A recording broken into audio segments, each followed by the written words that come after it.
The wind came from the northwest at 35 knots. That was the first problem. The second problem was the thermal layer sitting over the river valley below. Invisible, unmeasurable, a column of warmer air rising from the water and bending everything that passed through it. You could not see it. You could not touch it. You could only know it was there and calculate your best guess at what it would do to a projectile traveling 1,100 meters through sub-freezing air at an upward angle of 40 degrees. The third problem was the order. Danny Briggs lay beside her in the snow. He had been beside her for 11 days. They had eaten cold rations and slept in 2-hour rotations and never once lit a fire. The Hindu Kush in February did not care about human comfort. It presented conditions and you either adapted or you did not come home. Danny had adapted better than anyone Mara Quinn had ever known. He was from northern Minnesota, grew up ice fishing on Lake Superior, had a stillness in him that most people spent entire careers trying to manufacture. He did not manufacture anything. He simply was. Through the spotting scope, he had been watching the compound for 6 hours since the target appeared. Now he said 2 words. No go. Mara already knew. She had run the numbers 4 times. The wind was manageable. The distance was manageable. The angle was within her range. But the thermal layer over the river was not a number. It was a variable she could estimate but not confirm. At 1,100 meters, a deviation of 6 inches in bullet path was the difference between a clean elimination and a wounded man screaming in a courtyard, a compromised position. An extraction that went wrong in the specific, unrecoverable way that extractions went wrong when the target had time to alert the compound before going down. She had put this in writing 48 hours earlier. The report was 3 paragraphs. Precise, technical. It described the river geography, the temperature differential between the water surface and the ambient air, the likely behavior of a thermal column under those specific conditions, and the mathematical consequence at target distance. It concluded with a recommendation delay until conditions were verifiable. Major Elliot Greer had read the report in a forward operating base 14 miles away in a heated room with a cup of coffee and a communications array that cost more than most people's houses. He had considered the recommendation for approximately 4 minutes. Then he had signed his name at the bottom below the single word he had written in the margin. Proceed, the radio crackled. Target is moving in 20 minutes. This is your window. Take the shot. Danny looked at her, not with an opinion, not with pressure, just looked at her the way he always did, waiting to see what she would do, trusting that whatever she decided would be the right call, because in 7 years of working together, he had learned that Mara Quinn's instincts were a finely calibrated instrument, and her caution was not weakness, but precision. She was staring through the scope. The target was a man in his 50s, heavy-set, moving across the courtyard, with the unhurried walk of someone who believed himself safe. She had his face memorized. She had his biometrics, his schedule, his known associates. She had everything she needed to understand why this man was on the list. What she did not have was certainty about that thermal layer. The radio again, his voice tighter this time. 20 minutes, Quinn. Clock is running. She made the calculation one final time. Adjusted the scope by the number she believed was correct. Controlled her breathing. The world narrowed to the crosshairs and the man in them, in the cold mathematics of what she was about to do. She exhaled halfway. She held. She broke the shot. The silence afterward was total. That perfect crystalline silence of a suppressed rifle in mountain air, where the sound of the shot goes nowhere and the world simply continues as if nothing has changed. Then the man in the courtyard staggered. He did not fall. He turned. He was screaming something. Mara could not hear the words, but she could read the body language, and the body language said wounded, not dead, and in the next 4 seconds the compound erupted. Lights, movement, men with weapons pouring from 2 buildings. Danny said her name. Once, quietly. She was already folding the bipod. The extraction took 6 hours. She put 3 more rounds into targets during the movement. All 3 were clean hits. All 3 mattered. But they could not change what the first shot had done, and by the time they reached the extraction point, Danny Briggs was not with them. Neither was Ray Holloway, who had been their communications specialist, and who had a wife in Pensacola, and a daughter who had just turned 4, and who had a laugh that could fill an entire room without effort. They were not with her because the compound had known where to look. And the compound had known where to look because the first shot had not been clean. That was the night that ended her career. The Navy gave her a medical separation with full honors 8 months later. The paperwork said post-traumatic stress. The paperwork was not wrong exactly, but it was incomplete in the way that official documents are always incomplete because official documents are written to close questions and not open them. Nobody in an official document asks why a team leader with 7 deployments and a spotless record suddenly found herself unable to function in a command structure. Nobody in an official document writes because she handed her commanding officer a written analysis explaining exactly why a mission should be delayed, and the commanding officer signed an order overriding that analysis and 2 men died as a direct consequence. The official document just said post-traumatic stress, honorable discharge, full benefits. Mara Quinn signed the papers. She drove north. She kept driving. The property listing appeared in a small county real estate database in late October 3 years ago. 4,200 acres in Gallatin County, Montana. No road access, no utilities, no structures of value. Previous owner estate of Howard Bellick, deceased, no surviving heirs. The listing had been active for 11 months before Mara found it. In that time, it had received 2 inquiries. A timber company had sent a surveyor who returned after 2 days and filed a report explaining that the access problems were insurmountable and the value of the standing timber did not justify the infrastructure investment required to harvest it. The company withdrew. The second inquiry was Mara Quinn. She called a listing agent on a Tuesday morning from a payphone in Bozeman. His name was Pete Garfield, and he had been selling rural Montana property for 22 years, and he had never received a call quite like this one. She asked about sightlines. She asked about water sources, specifically whether there was year-round flow from any creek on the eastern slope. She asked about the legal status of the access road, and when he explained there was no legal right-of-way and the closest public road was 14 miles distant, she asked him to repeat that. He repeated it. She said she would be at his office at 9 o'clock Thursday morning. She was there at 8:55. She wore canvas work pants and a plain dark coat and boots that had been resoled at least twice. She looked at the survey maps for 20 minutes without speaking. She asked 2 more questions about the creek. Then she asked for the purchase documents. Pete Garfield had been in real estate long enough to recognize a cash buyer on site. There was a quality of focus to them that ordinary buyers did not carry because ordinary buyers were still half thinking about financing and contingencies and what their spouse would say. Cash buyers had already done all of that thinking before they walked in the door. He had the documents ready in 40 minutes. She signed everything, produced a cashier's check, and was gone before noon. The deed recorded her as M. Quinn with a post office box in Livingston as the address. The county clerk remembered her as polite and quiet. Pete Garfield remembered her better. He told his wife that night that he had no idea who she was or where she came from, but whoever she was, she had looked at that mountain the way a soldier looks at a position they intend to hold. His wife said that was a strange thing to say about a piece of land. Pete Garfield thought about it for a moment. Then he said yes, probably. The fencing went up in November, which was the wrong time of year for fencing, if you cared about ease, and the right time of year if you cared about depth. Frost heave is the enemy of fence posts. When ground freezes and thaws repeatedly through a Montana winter, it pushes posts upward, loosening them, compromising the integrity of the line. The solution is to set posts below the frost line, which in Gallatin County means going down at least 4 feet, preferably feet with concrete footings that cure before the serious cold arrives. Mara Quinn set her posts at 5.5 feet. She worked alone.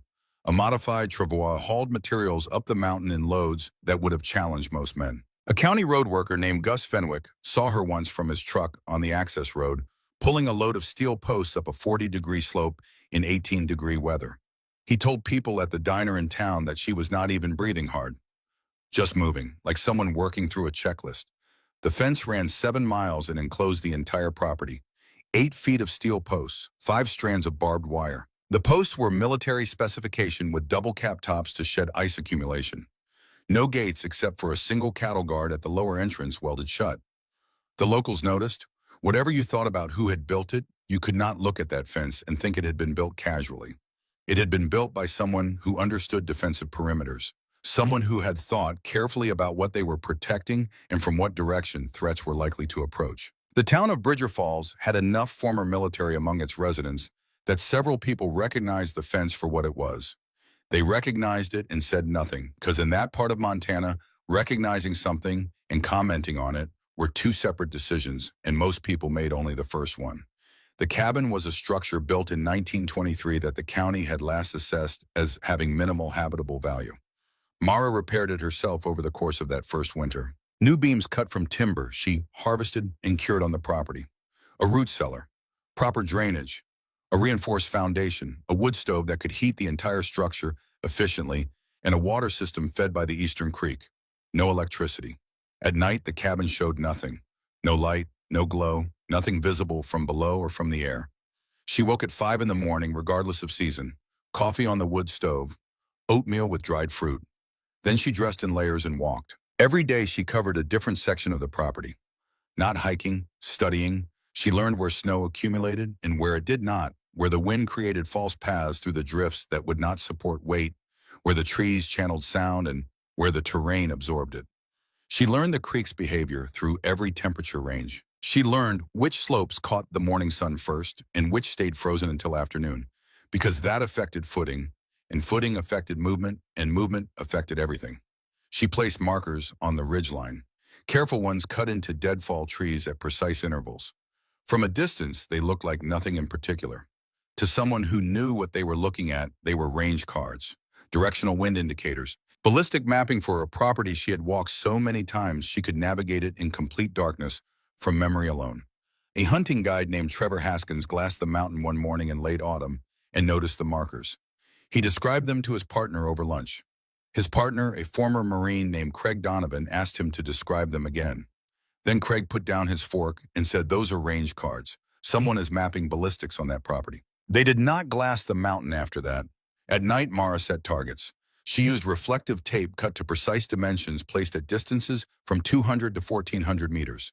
She could only see them with the night vision optics she had carried out of the service. She did not shoot at the targets. She lay in position and ran the calculations in her head: temperature, pressure, wind direction and speed, distance, angle. She solved for each target in sequence, committed the solution to memory, then moved to the next position. Once a month, she permitted herself 10 rounds. Not for practice, for confirmation. Every round landed within an inch of her calculation. She understood that this was not normal behavior. She had sat across from a Navy psychologist twice in the months before her separation and had understood from those conversations what the clinical framework for her behavior would be. Hypervigilance, avoidance, ritualized control as a response to perceived loss of agency. She did not disagree with the framework. She just did not find it useful. What she found useful was knowing exactly where every round would land on a property she controlled completely. What she found useful was the absence of Major Elliott Greer and everyone like him. What she found useful was a mountain that asked nothing of her except attention and delivered in return precisely what she gave it. In Bridger Falls, people talked about her the way people talk about anything they can see but not explain. Martha Kellner, who ran the general store where Mara bought supplies every 6 weeks, tried once to start a conversation. The exchange was brief and courteous and completely uninformative. Martha told her husband that night that the woman on the mountain was running from something. Her husband, who had done 2 tours overseas, shook his head. He said, "People who are running look over their shoulders." Martha asked what she was doing then. He thought about it for a long moment. Holding ground, he said. He was right. He just did not know yet what kind of ground she was holding or what it would cost to test it. Boyd Harker had been in the business for 6 years, and in 6 years he had developed certain reliable assumptions about the people who owned remote mountain properties in Montana. They were wealthy. They were absent. They had purchased the land as an asset or a conversation piece or a retirement fantasy that had not yet materialized. They hired caretakers who were present 3 months of the year at best, and those caretakers were local men who were paid to fix fences and check on structures, and who did not under any circumstances patrol 4,000 acres of mountain terrain in February. This assumption had served him well. He operated from a back room in a taxidermy shop outside Helena, which had the advantage of making any unusual biological material seem contextually appropriate. His network ran across 3 states. Elk ivory bighorns, sheep horns, grizzly gallbladders, the last of these worth several $1,000s per unit, to buyers accessed through intermediaries he had spent 3 years cultivating. He had a disgraced veterinarian named Warren Fitch who processed harvests with clinical efficiency to maximize value. He had a logistics man named Dex Morrow who handled transportation and documentation with thoroughness that kept them invisible to state fish and game. He had a young man named Jake Pruitt who had joined 2 seasons ago needing money and had proven reliable in the field, though he was 23 years old and had never been tested by anything that went genuinely wrong. And he had Cole Strand. Cole was 34. He had served 8 years in the Marine Corps Infantry, then reconnaissance, and he carried the baseline awareness of someone who had been trained to read environments before entering them. a capacity for stillness that made him effective in situations where other men became loud. He did not talk about his service. He did not wear it in conversation. It was simply there in the way he moved and the way he assessed situations unavoidable as a physical characteristic. Boyd had found him through a mutual contact 3 years ago. He had hired him because a man who could read terrain was more valuable than two men who could not, and because Cole's silence was the kind that kept secrets rather than the kind that indicated damage. He had never asked Cole where he was from originally. He had never asked about the years before the Marines. This was a significant omission. They were in the back room on a Thursday evening in early January when Boyd spread the survey map on the table. The mountain property in Gallatin County. He did not know Mara Quinn's name and would not have known what to do with it if he had. What he knew was the property boundary, the elk sign. His scouts had documented the wolf activity on the north face that indicated a healthy prey population, and the drainage on the north slope that funneled animals through a natural ambush point twice daily during their feeding movements. He talked through the plan with the confidence of someone reviewing a procedure that had worked before and would work again. 3 days, 6 elk harvested, processed on site, valuable parts packed out before dawn on the 4th day. In and out before the weather closed the approach route. Jake Pruitt listened with his usual combination of attention and nervousness. Warren Fitch made notes. Dex Morrow studied the topographic lines calculating extraction logistics. Cole Strand was looking at a photograph. It showed a section of the fence line. Boyd had paid a hunter $200 to drive past the property and take pictures through a truck window. It was not sophisticated reconnaissance, but had seemed sufficient. Cole picked up the photograph and looked at it for a long time. Then he said these posts are military specification. Boyd said he did not know what that meant. Cole said 8-foot steel with double caps and concrete footings set below the frost line. That is not a ranch fence. That is not a liability fence. Whoever built this was thinking about people approaching from outside and wanting to make the fence difficult to defeat. Boyd said, which means they care about trespassers, not about what happens when they are not there. Cole said, or it means they are there.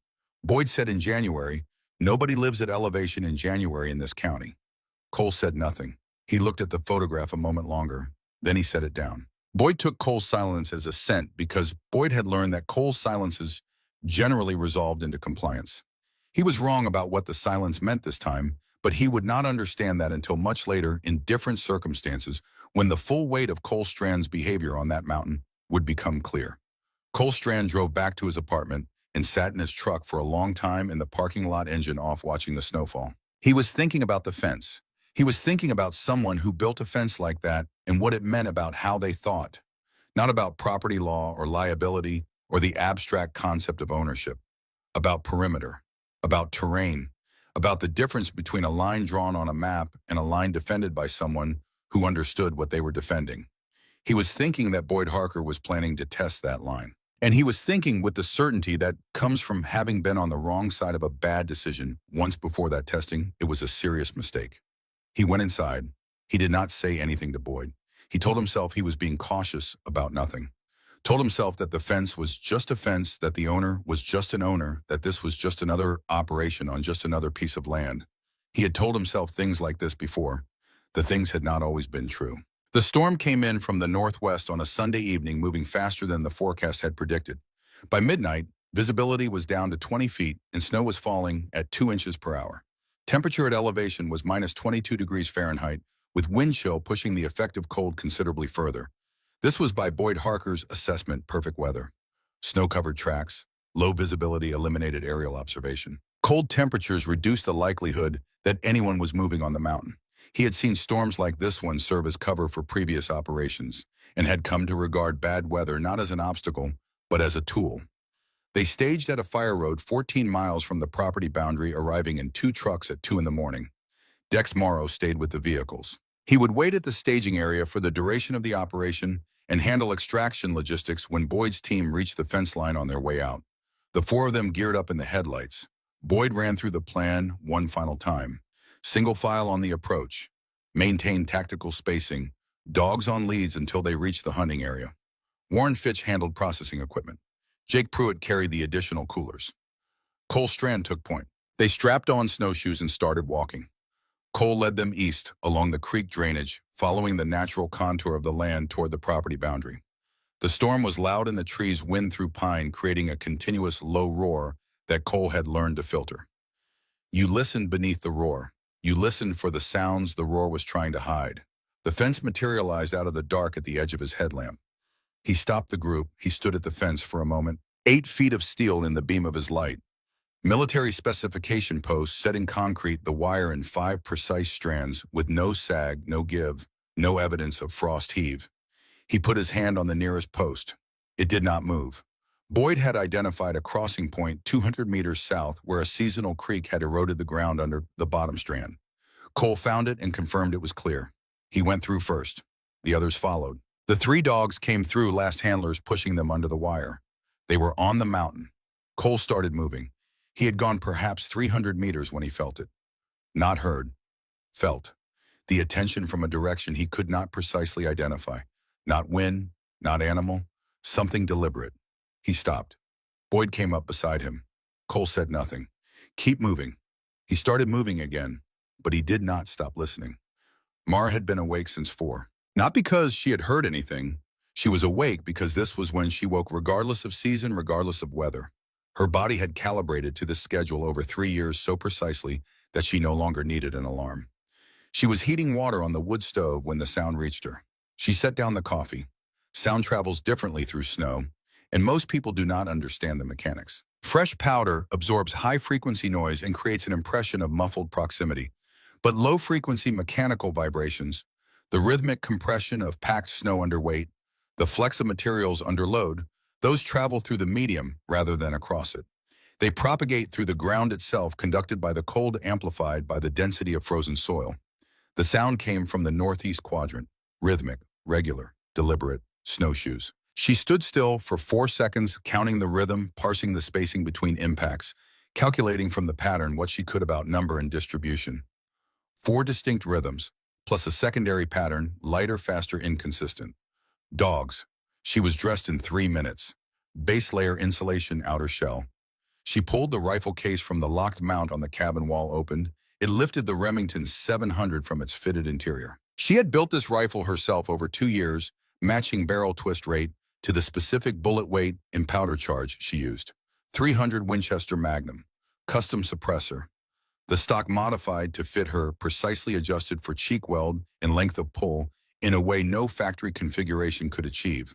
With the suppressor and a full magazine, it weighed 13 pounds. She ran the function check by feel in the dark. Clear chamber, magazine seated, bolt cycled. She loaded 5 rounds of hand-loaded ammunition, each cartridge assembled to tolerances that commercial manufacturers did not attempt. Each round would perform within a known confirmed parameter. There would be no surprises from the ammunition. The only surprises would come from the mountain. She went out the back of the cabin into the storm. The wind hit her immediately, 30 knots from the northwest, driving snow horizontally. She clicked off the small red-filtered flashlight she carried. She did not need it. She had walked this terrain in the dark so many times that the topographic map of the property existed as a precise 3-dimensional object in her memory, and she moved through the night the way water moves through a known channel, without hesitation, without searching, following a path that required no visible reference. She was thinking about Danny Briggs, not deliberately, not the way you choose to think about something, but his voice was there in the field, the way it was always there, the calm, flat tone of a man who processed information without coloring it with emotion. She had asked him once how he managed that flatness. He had said, "I just describe what I see. I do not add to it." She was describing what she saw now. 4 people on snowshoes, 3 dogs, professional equipment based on sound profile. Moving from the northeast, which meant they had entered through the creek crossing. Their bearing indicated the north face drainage, where the elk feeding concentration was heaviest. This was not random. These were not lost hunters. She moved east through the trees toward the ridgeline, overlooking the open slope the intruders would have to cross to reach the feeding ground. The position was 680 meters from the creek crossing on high ground, with sight lines covering 300 meters of open approach. She had run dry calculations from this exact position before. She settled in behind a deadfall log and arranged her pack as a rest. The scope went to her eye. Through the thermal layer rising from the creek drainage, she could see the distortion, the shimmer of warmer air bending the light at the surface boundary. She calculated the correction factor. She had measured this specific drainage's thermal behavior in December and January and February, standing at the water's edge in pre-dawn dark, watching the thermals form and move and dissipate. She knew the numbers. There were no unmeasurable variables. This was not Hindu Kush. She waited. 20 minutes later, the first figure cleared the tree line. 4. Moving in a staggered line with proper spacing between elements. The leader stopped twice to glass the surroundings, checking their back trail with the habitual attention of someone trained to check it. The second man carried a map case and GPS unit.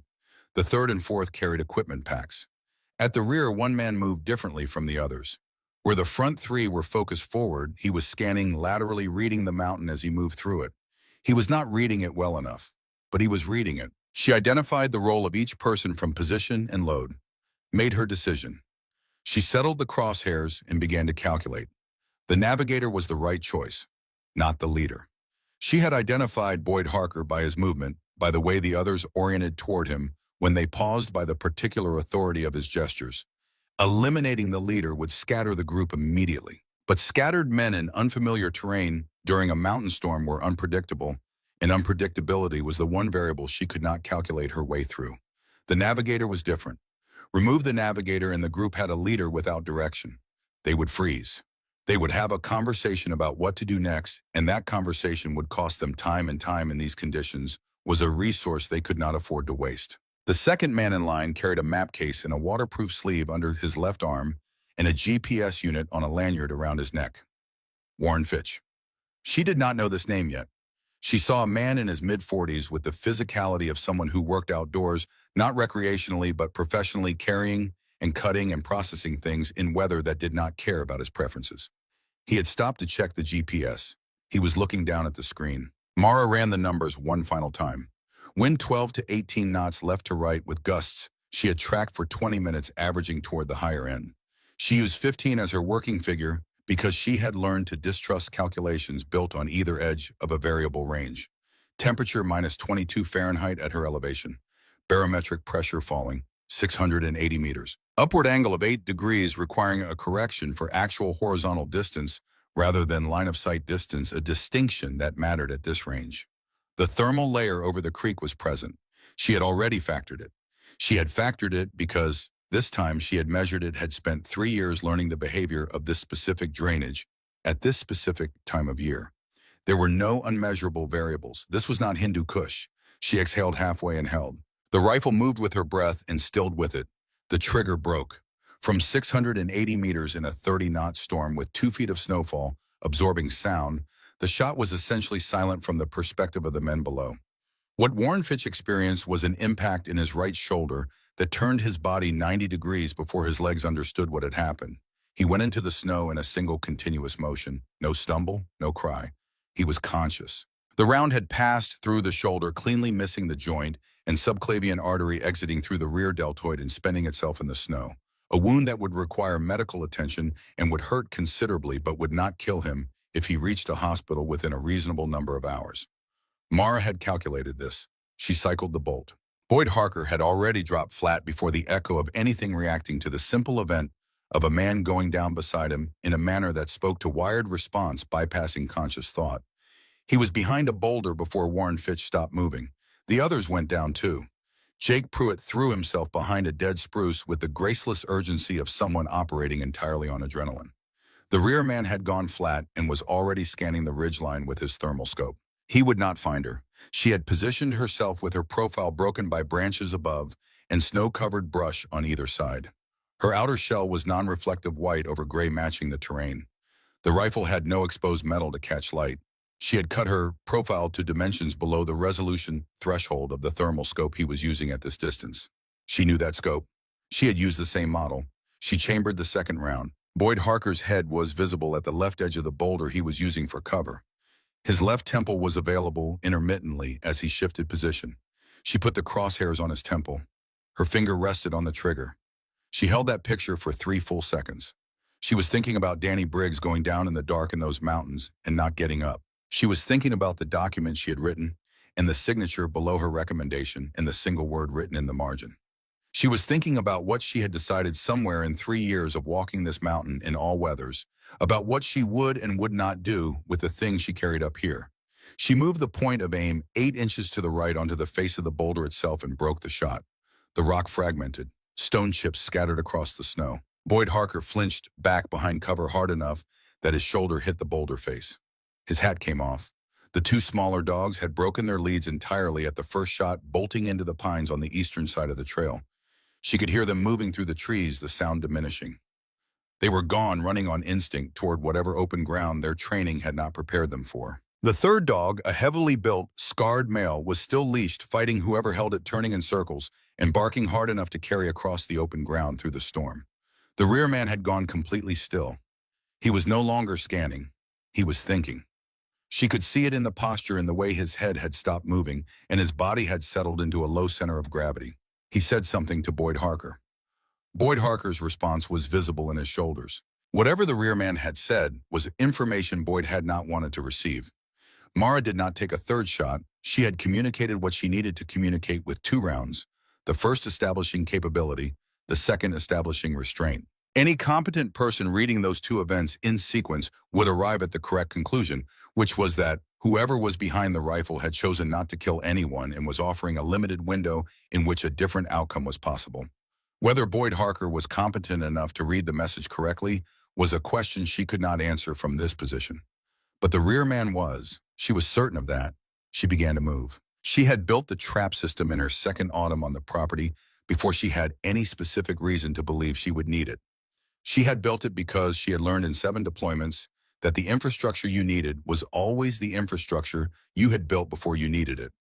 Nobody built a communications network during a firefight. Nobody set a defensive perimeter after the breach. You built what you needed when you had time and clear thinking in the absence of immediate threat, and then you maintained it, and then if you were fortunate and also careful, you never had to use it. The system consisted of 8 separate elements distributed along the 2-mile stretch of trail between the elk feeding ground and the fence line. There was only one viable exit route from the property. The terrain made this a geographic certainty. On the western side, the slope broke away into cliff faces that no one carrying equipment weight could negotiate in the dark. On the eastern side, the drainage was choked with deadfall timber that would take hours to work through even in daylight. The trail was the only option. Mara knew this because she had spent 3 years walking every square foot of 4,000 acres. The first element was a tripwire across the trail at shin height, connected by a 50-meter line to a counterweighted dead pine she had partially cut through the previous October and braced in place with a single release pin. When the wire tripped, the pin pulled, and the tree came down across the trail in a fall that generated a significant physical obstruction and a sound that carried through the mountain air like a rifle shot. The second element was a pressure plate buried under the trail's surface at a point where the trail narrowed between 2 rock outcroppings connected to a spring-loaded branch assembly that swung a section of pine bough across the trail at chest height. It would not injure anyone seriously. It would knock the breath out of whoever it hit and put them on the ground long enough to separate them from the person behind them. Elements 3 through 6 were acoustic. She had distributed cord and tin assemblies through the trees on both sides of the trail, triggered by secondary lines that ran across it at intervals. When disturbed, they produced sounds that were difficult to localize, and that in the dark and the storm, with men already frightened, would register as a movement from multiple directions simultaneously. The psychological principle was straightforward. A man who believes he is pursued from one direction will move forward. A man who believes he is surrounded will stop, and stopping meant losing time and body heat and decision-making capacity at a rate the mountain's temperature would accelerate without any assistance from her. She moved through the trees at a pace that was considered rather than cautious. She knew which logs were stable under snow, which rocks provided reliable footing, which sections of ground were solid, and which had the hollow sound of a drift with nothing beneath it. She covered 2 miles of mountain terrain in 11 minutes. She reached the first trap position, checked the release pin, then moved to a rocky outcropping with sight lines on the first 300 meters of trail below the trap series. She settled in and waited. The group took longer than she had calculated. They had not broken immediately after the second shot. They had stayed in the drainage long enough to stabilize Warren Fitch, assess his condition, and have a conversation about options. This indicated a functioning decision-making structure that had not collapsed under pressure. It also indicated that the rear man had not won the argument for immediate withdrawal, which meant Boyd Harker was still calling the movement and was not, despite the situation, a man who abandoned his objective at the first sign of resistance. She filed this away. When they finally appeared at the lower end of the open ground, they were moving faster than on the approach. Not running in deep snowshoes on a mountain slope was not viable. But the careful spacing and measured pace of the approach had given way to something tighter and more urgent. Warren Fitch was upright, but was being supported on his left side by Jake Pruitt, who had a hold of his upper arm and was leaning into the work with the expression of someone who had discovered rather suddenly that the situation he had agreed to was not the situation he was actually in. Cole Strand was at the rear. He was moving differently from the others. Where Boyd Harker and the remaining men were focused forward, Cole was scanning laterally, his head working in the practiced sweep of a man trained to check the tree line rather than stare at the path. He was not focused on getting out. He was focused on understanding where the threat was. He had not found it. He would not find it because she was 40 meters above him on a near vertical rock face that was not instinctive to check during a movement to contact even for trained people. But he was looking. She watched him move and thought he is doing everything right and it will not help him. They hit the first tripwire 40 meters past the tree line. The pine came down. The sound it made was not the sharp report of a rifle. It was something older and more elemental. A percussion the body understood before the mind caught up a sound that said something large and heavy has fallen near you in the dark, and you do not know what comes next. Boyd Harker shouted. Jake Pruitt went backward over his own snowshoes and sat down hard, pulling Warren Fitch with him. Boyd had his rifle up and was sweeping the trees to both sides, which was the right instinct and the wrong response, because there was nothing in the trees to shoot at. Cole Strand had not moved. He was standing at the fallen tree, looking not at the tree itself, but at the cut.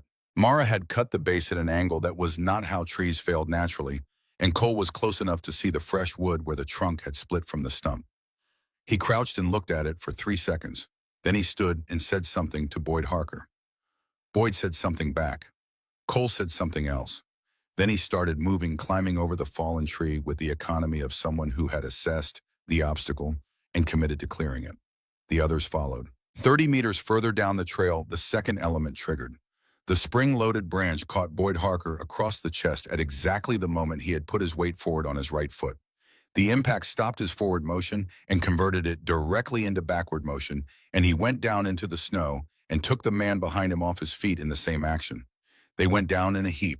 The acoustic elements triggered a moment later, set off by the vibration of the fall. From 3 directions in the trees came sounds that resolved in the dark and wind into something that registered as movement, as presence, as multiple sources of threat from positions that could not be quickly identified or engaged. Jake Pruitt made a sound that was not a word. Boyd Harker got up and said something sharp, the tone of a man trying to hold a structure together that was beginning to separate at its seams. Cole Strand had his rifle up and was making a slow arc through the trees, tracking each acoustic source in sequence, identifying each one and filing it as non-threat and moving to the next.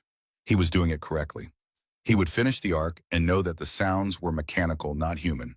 But it took 30 seconds, and in 30 seconds, his group had covered no ground and lost body heat, and the temperature was -22 and falling.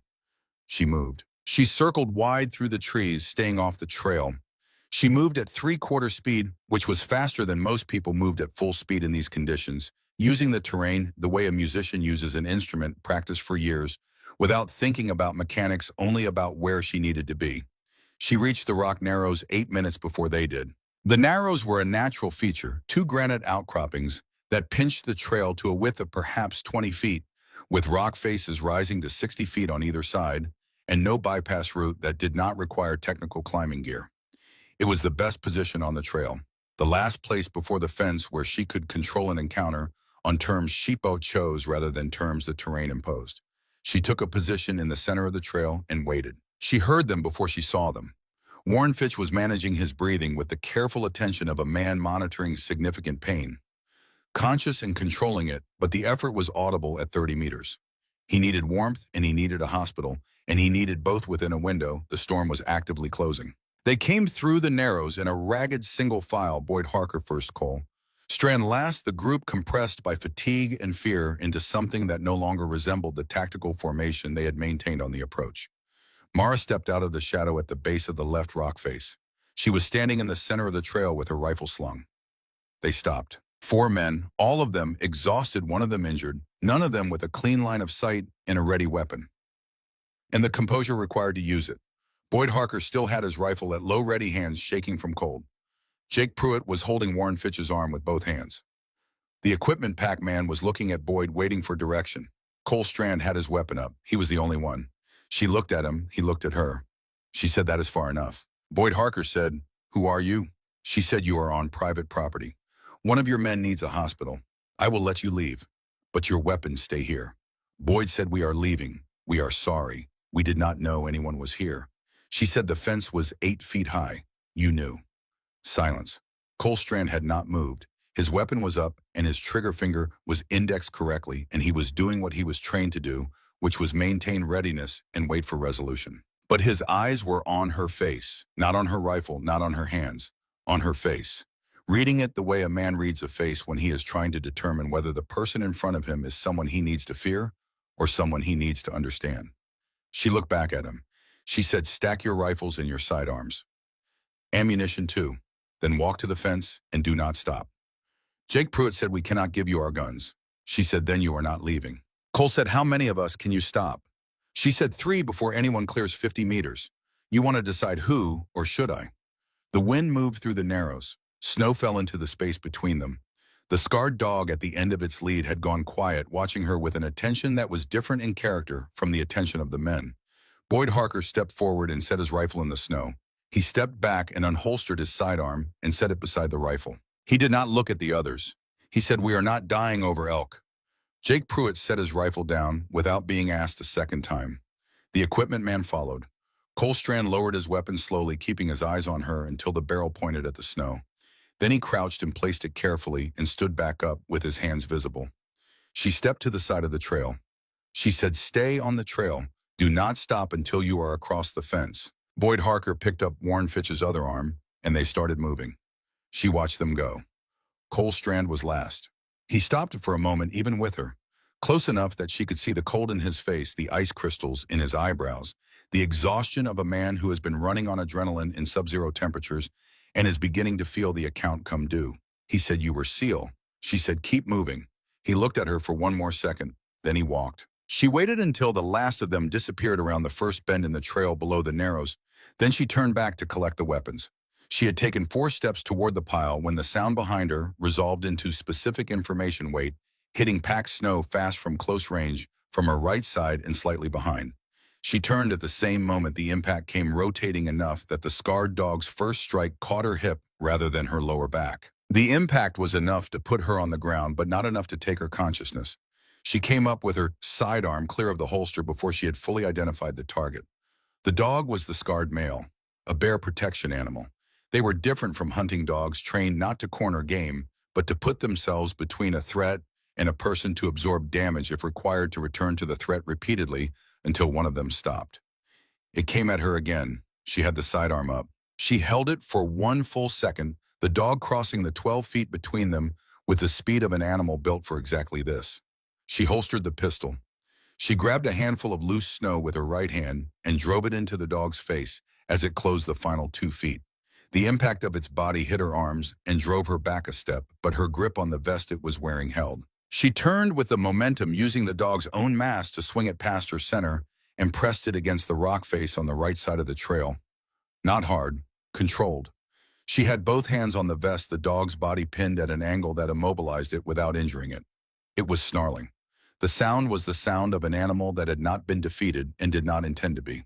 But it was also the sound of an animal that was confused, because it had been trained in a specific sequence of responses, and this woman was not following the sequence. She looked at it. It looked back at her chest, heaving legs working against the snow without purchase. She reached down with one hand and found the buckle on the vest's front strap. She released it.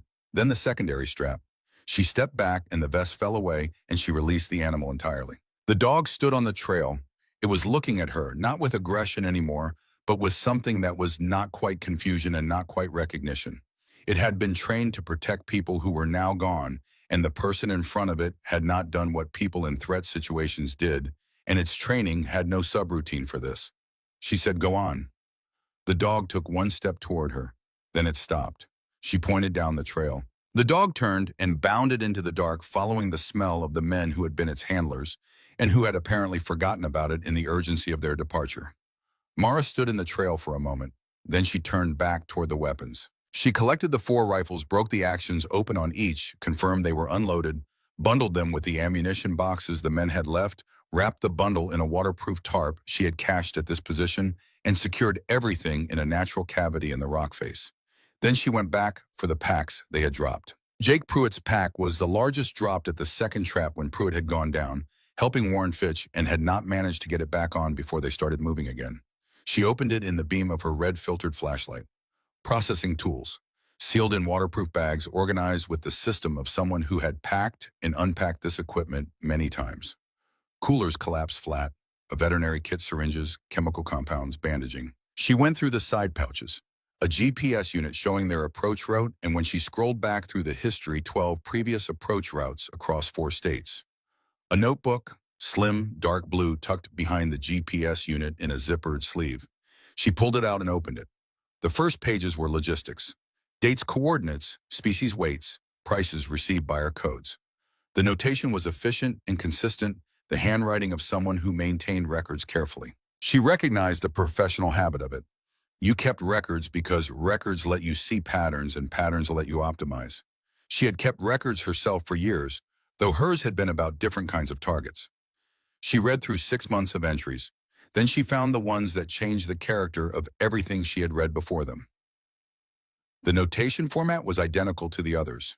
Date, location, a numerical entry, but the species code was different. Not the code she had been reading. 2 entries, the first from 8 months ago, the second from 6 weeks prior. The first 2 F1M, the second 3M. She read them twice. F and M were not animal classifications. She had been in enough operational environments to know exactly what F and M meant when they appeared in a logistics document alongside coordinates and date notations. Female, male. These were not elk. These were not bears. These were human beings documented with the same notational economy as a harvest of bighorn sheep. She stood in the dark with the notebook in her hand and the snow falling and the temperature at -22 and felt something settle in her chest that was not quite cold and not quite rage but occupied the territory between them. The poaching was one crime. This was another category entirely. She put the notebook in her jacket pocket and started moving. The group had a 20-minute lead. They were carrying a wounded man through 2 feet of snow on an unfamiliar trail in a storm that was intensifying. She had covered this trail in 11 minutes on the way in. She would catch them.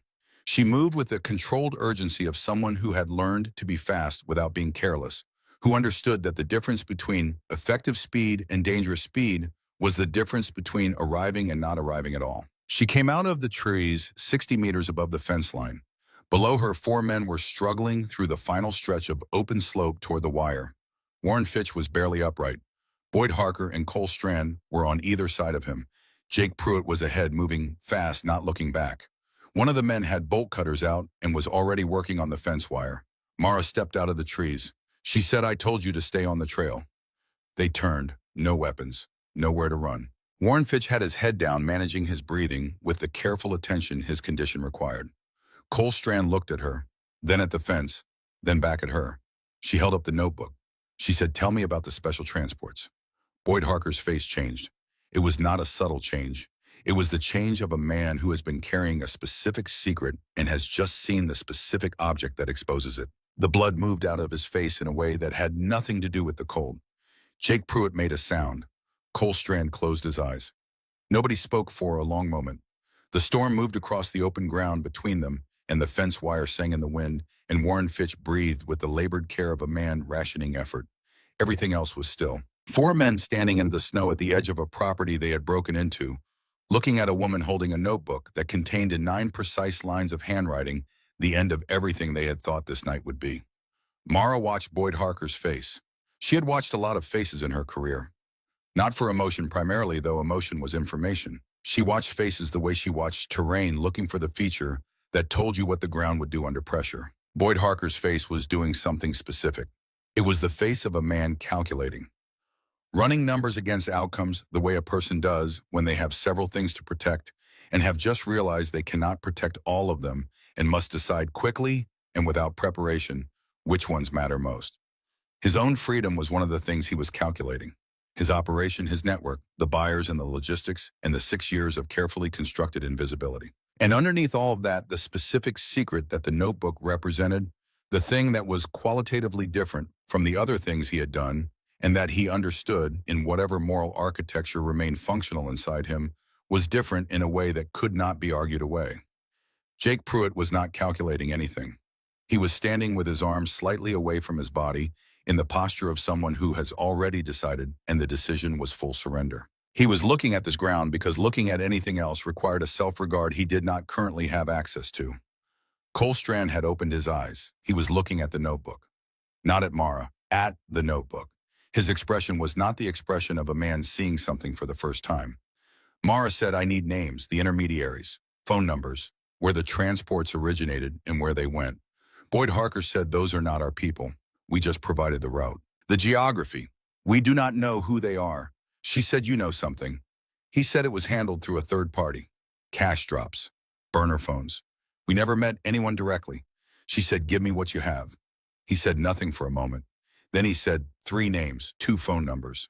A location in Spokane, a specific address he had driven past twice without stopping a warehouse in an industrial district near the river. He said it all with the tone of a man emptying his pockets, not offering anything, just removing things so the taking of them would stop. Mara committed it all to memory. She looked at Cole Strand.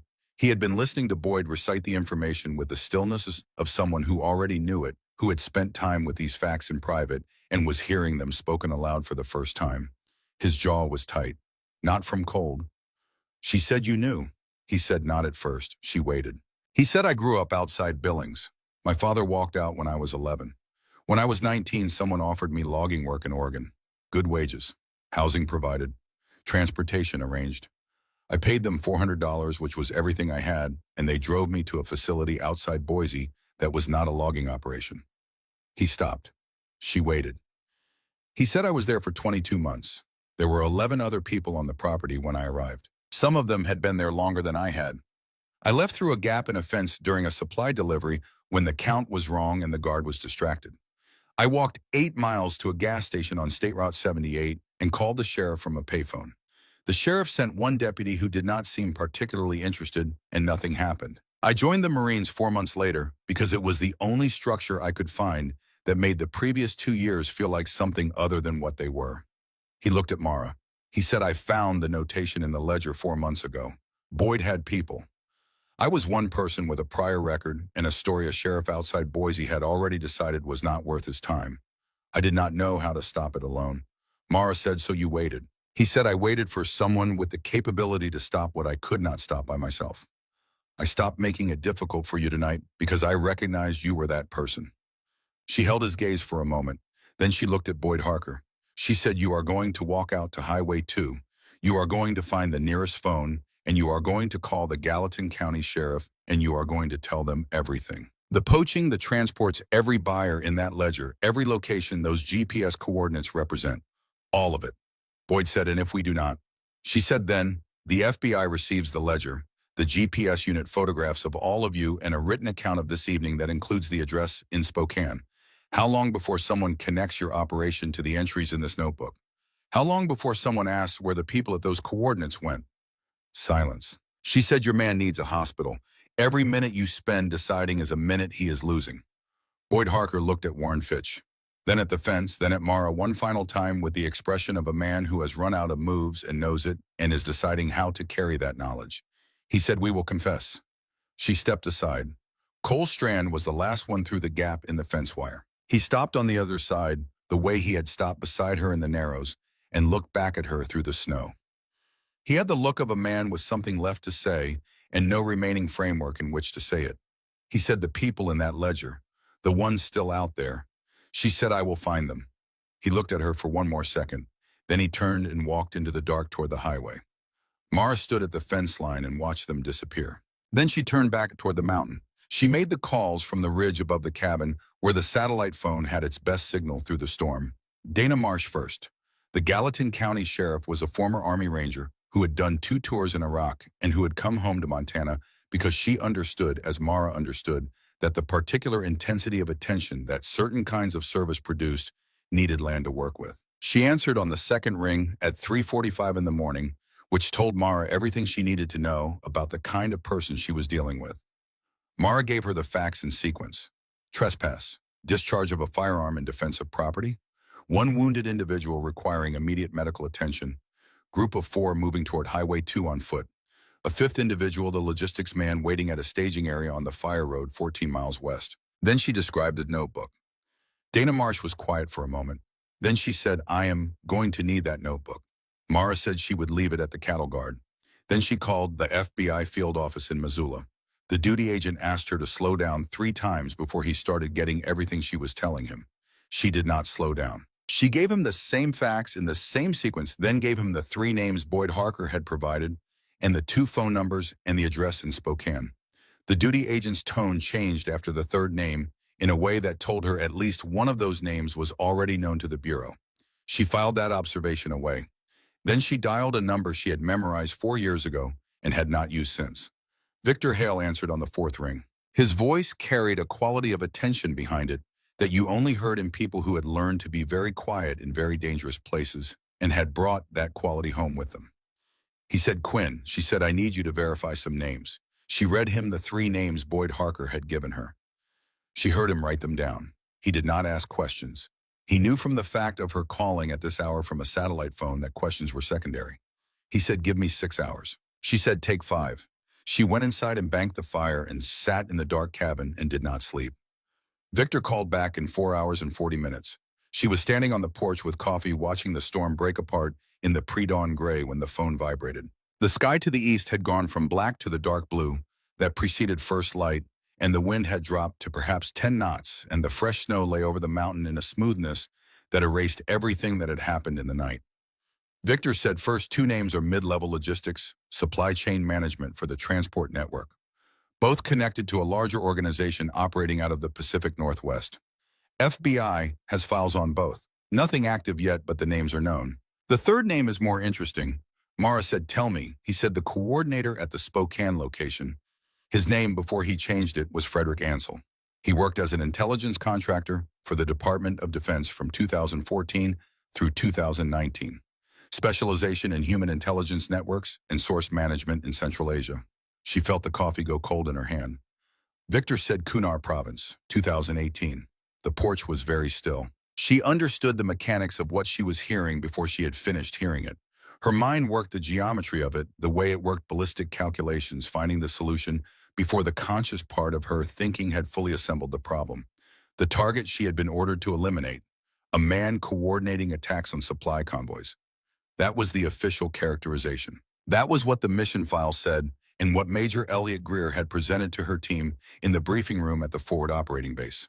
What the mission file had not said, what no official document had ever said, was why a civilian intelligence contractor with specializations in source management and human networks was currently living under a changed name and coordinating a human trafficking operation that moved people through wilderness terrain across 4 states. She said the target in Kunar. What was he? Victor said, as best I can reconstruct it, he was a source. A compromised one, someone who had been providing information to more than one interested party and who had recently indicated to at least one of those parties that he was prepared to provide detailed documentation about several operations he had been involved in, including domestic operations that certain people very much did not want documented. She said Greer knew. Victor said Greer knew. She stood on the porch and the cold air moved through her lungs and the new snow reflected the first pale gray of dawn, and she thought about the document she had written 3 years ago in a forward operating base. 3 paragraphs. Precise, technical, a recommendation to delay. And below it, Greer's signature and his single word. Proceed. She had spent 3 years believing she was responsible for what came after. She said Danny Briggs and Ray Holloway did not die because the shot went wrong. They died because Greer needed the shot to happen before that man could deliver what he had. Victor said nothing, which was its own kind of answer. She said, where is Greer now? He said, retired. Lives outside Charlottesville, Virginia. Has a consulting firm, 3 employees, 3 government contracts that are currently under review pending an investigation that opened this morning following a series of calls made to the FBI field office in Missoula between the hours of 3 and 4 a.m. She said the Bureau already had pieces of him. He said they had pieces. You may have just provided the connection between them. She was quiet for a long moment. The ravens were working the thermal above the ridgeline. Below in the meadow where the drainage flattened before the creek, dark shapes of elk were moving through the snow toward the morning feed. She said, Victor. Thank you. He said, Mara, are you all right? She looked at the mountain, the snow on it, and the light coming up over the eastern ridge, turning everything from gray to white. She said yes. He said, I will make sure the right people have what they need. She said, I know. She ended the call. She stood on the porch until the sun cleared the ridge fully and the mountain came into the light. Then she went inside and put more wood on the fire. 8 hours after Mara had watched them walk through the fence, the Gallatin County Sheriff's Department found 4 men on Highway 2, approximately 3 miles east of the County Road Junction. 3 of them were walking. Warren Fitch had been carried the last half-mile by Boyd Harker and Cole Strand, one on each side, moving with the mechanical determination of men who had decided that at least this one thing would not be left undone. A separate deputy unit acting on information from the initial call located Dex Morrow at the Fire Road staging area 14 miles west. He was sitting in the truck with the engine running, the heater going, listening to a radio station out of Bozeman. He made no attempt to leave when the lights came up behind him. He stepped out of the truck with his hands visible before the deputy asked him to. Warren Fitch was taken by ambulance to Bozeman Health Deaconess Hospital. He underwent surgery for a through-and-through gunshot wound to the right shoulder and was listed in stable condition within 4 hours. The other 3 were transported to the Gallatin County Sheriff's Office, where they sat in separate rooms and were each in their own way relieved to be there. Jake Pruitt talked for 2 hours without stopping. He gave the deputy everything he knew, including several things the deputy had not thought to ask about, and 2 buyer contacts that opened entirely new lines of investigation. He cried twice and apologized once unprompted for the entries in the ledger marked 2F1M and 3M, which he had discovered 4 months earlier and had told himself were something other than what they were, because the alternative was a reckoning he had not known how to face. Boyd Harker consulted with a public defender for 40 minutes and then also began talking. Cole Strand declined a lawyer and gave a statement that was precise and complete and included details of his own earlier trafficking experience that the lead investigator, a veteran agent who had worked human trafficking cases for 11 years, said afterward was one of the clearest accounts of the operational mechanics of a forced labor network she had ever heard. The FBI field office in Missoula opened a formal investigation that evening. 3 weeks later, 4 individuals connected to the Spokane network were arrested in coordinated operations across 2 states. The warehouse at the address Boyd Harker had described was searched and found to contain documentation of 47 transport operations over 6 years, 47. The 2 women and 1 man notated in the ledger as 2F1M were located in Seattle through a series of interviews with individuals connected to the network. They had been working in a commercial kitchen under conditions that did not resemble employment. They were returned to their families. The 3 men designated 3 by M were located in eastern Oregon within 2 weeks. Major Elliot Greer, retired of Charlottesville, Virginia, was contacted by FBI investigators in connection with a separate but related inquiry. He declined to comment through his attorney. His consulting firm's government contracts were suspended pending review. The investigation was described in internal documents as active and expanding. None of these documents mentioned Mara Quinn. Boyd Harker received 14 years in a federal facility in Colorado. Cole Strand negotiated a cooperative agreement and received a 3-year sentence with credit for substantial cooperation. The federal prosecutor noted in her sentencing memorandum that Strand's testimony had been material to the identification of 3 additional network members and the recovery of 6 trafficking victims. The memorandum did not mention that Strand had waited on a mountain in a blizzard for someone with the capability to stop what he could not stop alone. Jake Pruitt received a suspended sentence with 5 years of supervised probation and 40 hours of community service per month to be served with a nonprofit organization working with trafficking survivors. The judge noted that he was 23 years old and had shown genuine remorse, and that the law was not served by treating remorse as equivalent to its absence. Warren Fitch received 6 years. Dex Morrow received 2 years and served 14 months. The local news in Bozeman covered the story for 3 weeks. Poaching network exposed as trafficking front. Federal charges in 4-state operation. 6 victims recovered. The names in the articles were the names of the men who had walked through the fence. Mara Quinn's name appeared nowhere. Dana Marsh climbed the mountain on a Saturday morning in late February. She parked at the cattle guard and walked the last 3 miles on snowshoes she had borrowed from the department equipment room. It took her an hour and 40 minutes. She was in good physical condition, but the mountain did not acknowledge good physical condition as a meaningful credential. Mara was outside the cabin when she arrived, splitting firewood with the efficiency of someone for whom this had become a form of active thinking rather than labor. The axe fell and split, and she moved to the next piece without pausing, the rhythm of it steady as breathing. She did not seem surprised to see the sheriff. Dana Marsh stopped at a respectful distance and identified herself. Though she was in civilian clothes and there was no badge visible, she said she had wanted to come in person. Mara set down the axe. She said, "How did you find this place?" Dana said, "I am the county sheriff." Mara said, "That answers the question." They stood in the cold for a moment. The sun was on the eastern face of the mountain, and the snow was brilliant in it, and the air had the clarity that comes after a long storm when the atmosphere has been scrubbed clean and everything is sharp-edged and close. Dana said the arrests from this investigation are at 19 now. The Spokane network connected to 2 other operations we had been trying to find entry points into for over 2 years. The 6 people recovered are back with their families. There are at least 4 additional victims we have not yet located, but we have names and we have leads, and the investigation is active and properly resourced. Mara said nothing. Dana said, "I wanted to thank you." Mara said they would have been found eventually. Dana said maybe. The people who were not found in the meantime would still not be found. This was accurate, and Mara did not dispute it.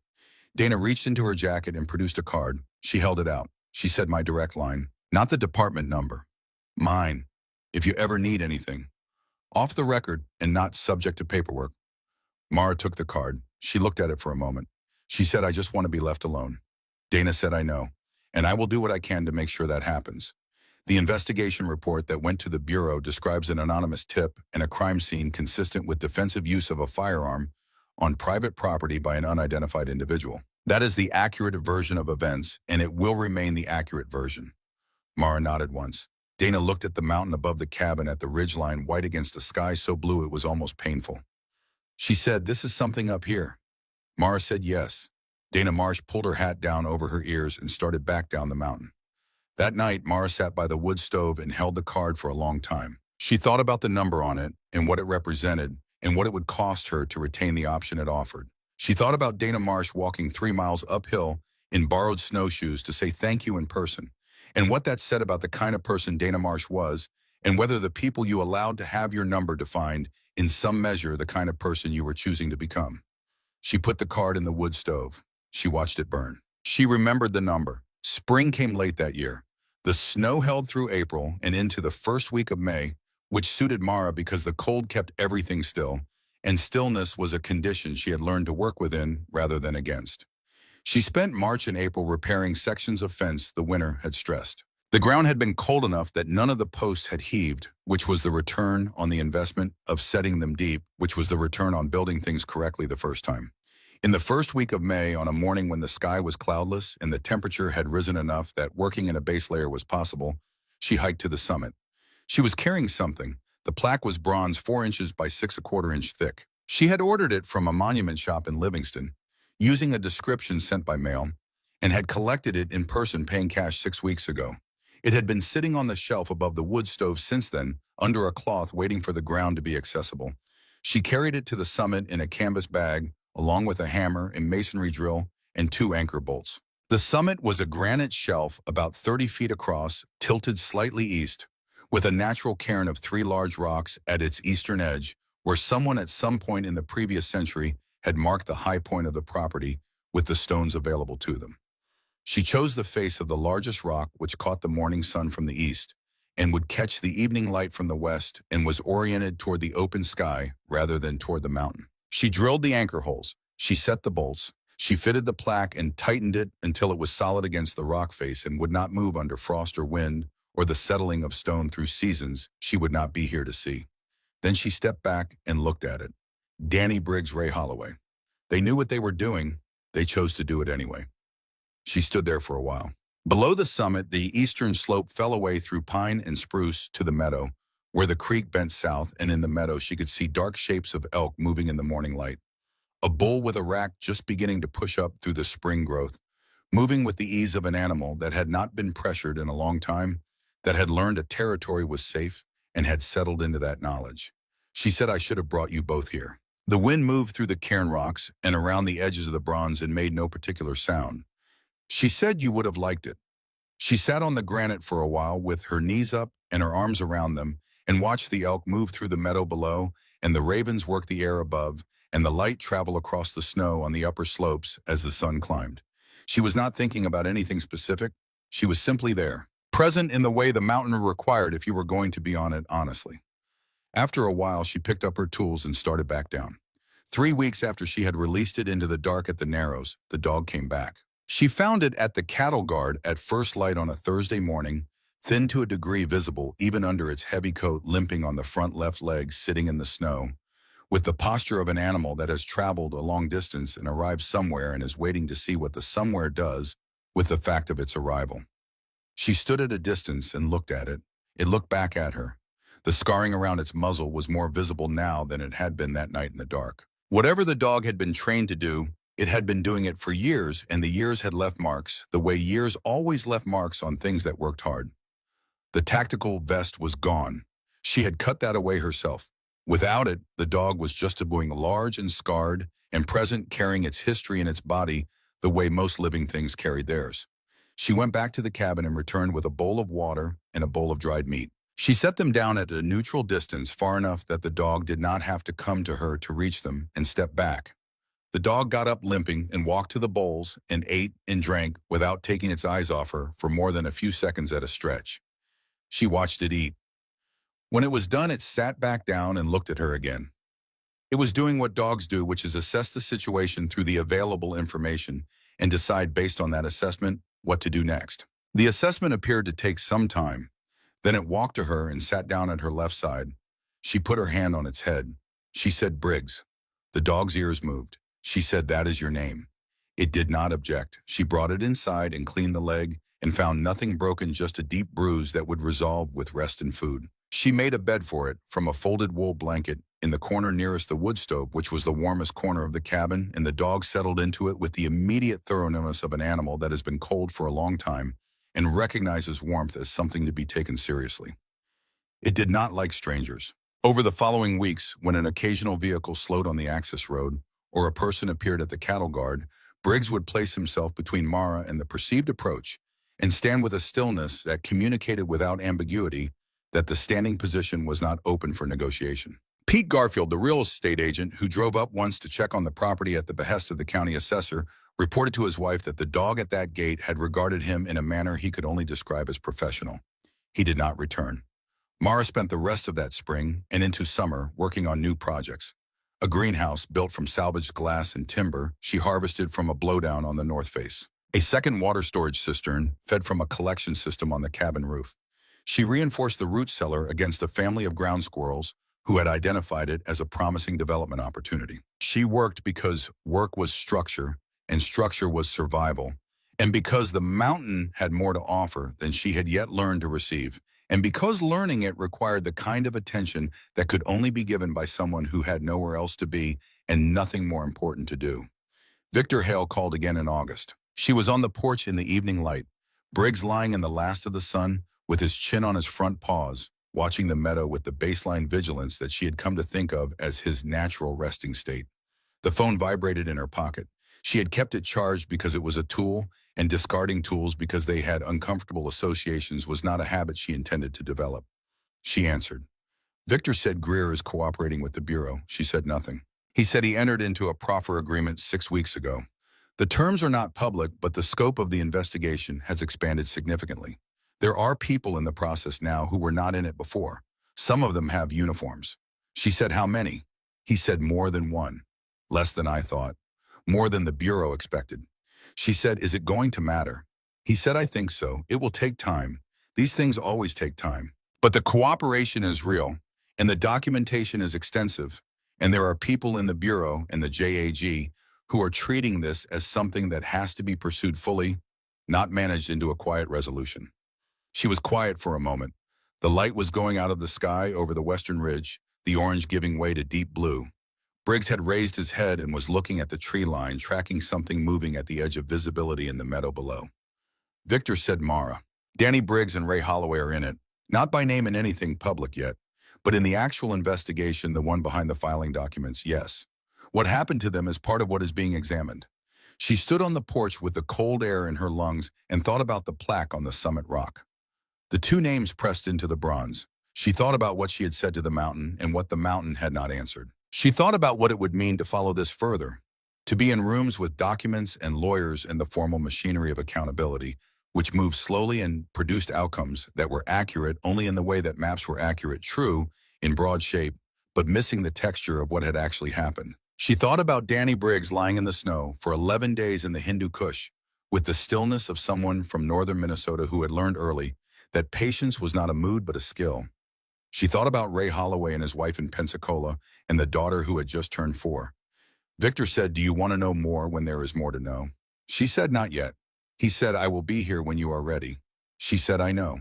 She ended the call. Briggs put his chin back on his paws. His eyes were half closed in the fading light. His breathing was even and slow, the breathing of an animal that has found its place and settled into it without reservation and without condition. She sat with him until full dark. 5 years later, a wildlife research team from the University in Bozeman published a study on ungulate population recovery in the Gallatin Range. The data was striking enough that it was picked up by several conservation publications and cited in a federal review of wilderness corridor designations in the Northern Rockies. Elk populations in the study area had increased by 41% over the study period. Wolf pack numbers were stable and healthy. Wolverine, functionally absent from the area for over a decade, had returned and established at least one confirmed breeding pair. The creek drainage specifically showed evidence of recovery from historic overgrazing that the researchers described as remarkable. The study attempted to contact the landowner of the private parcel at the center of the study area for an interview. The landowner did not respond to phone messages.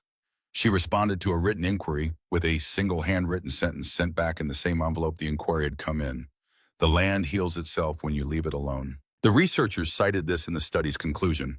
The Forest Service sent a letter the following spring offering to purchase the property for inclusion in the National Forest System. The letter described the ecological value of the parcel in considerable detail and included an appraisal figure that represented what the agency clearly expected would be a compelling argument. The letter was not answered. The lead researcher, a woman who had spent 20 years studying ecosystem recovery in mountain environments, told her graduate students that the private landowner was the most effective conservation manager she had encountered in her career, and that the management strategy appeared to consist entirely of being present and allowing nothing to happen. One of her graduate students asked if she had ever met the landowner. She said no.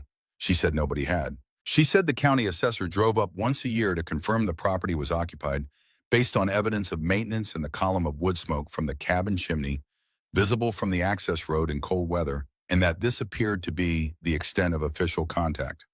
The graduate student asked what kind of person lived that way. The researcher thought about it for a while. She said, "Someone who is finished with something. Someone who has decided what the rest of their life is going to be about and gone ahead and made it that." She paused. She said, "Or someone keeping a promise to people who cannot know whether she is keeping it." She said, "I am not sure those are different things." On winter nights when the storms rolled in from the Continental Divide and the snow came down fast and the wind drove it in sheets across the upper slopes, you could see the smoke from one chimney if you knew where to look. It rose from the cabin on the eastern slope, thin and disciplined, perfectly vertical, in the still air between gusts bending with the wind when the wind came and returning to vertical when it passed. It rose through the dark and the cold and dissipated against the stars. And the stars above Gallatin County on a clear winter night were what they had always been, what they had been before the cabin and before the fence and before any of the things that had happened in the years since the woman with the quiet face and the precise hands had paid cash for this piece of ground and come up here to build something worth holding.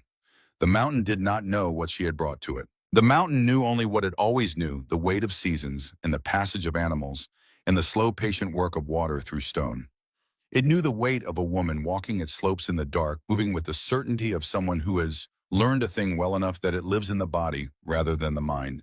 It knew the warmth of one chimney against the cold. That was enough. That was in the end what she had come for. Not to be known, not to be found. Not to prove anything to anyone who had ever doubted her or ordered her or signed their name below hers on a document that sent her up a mountain in a country she would not name with a rifle. She would not describe, to do something that cannot be undone and that she would carry for the rest of her life with the particular weight of things that are both necessary and permanent. She had come because Danny Briggs and Ray Holloway deserved to have someone in the world who had not moved on, who had found a piece of ground worth defending and had defended it, who woke at 5 in the morning and walked the perimeter and did the math and kept the accounting honest. She had come because the world had a version of what had happened and she had the truth of it, and living with that required space and silence and a mountain that asked nothing of her except attention. The fire burned. Briggs slept. The snow came down without sound and covered everything, And the mountain held its shape against the dark patient and cold and unchanged and entirely completely hers.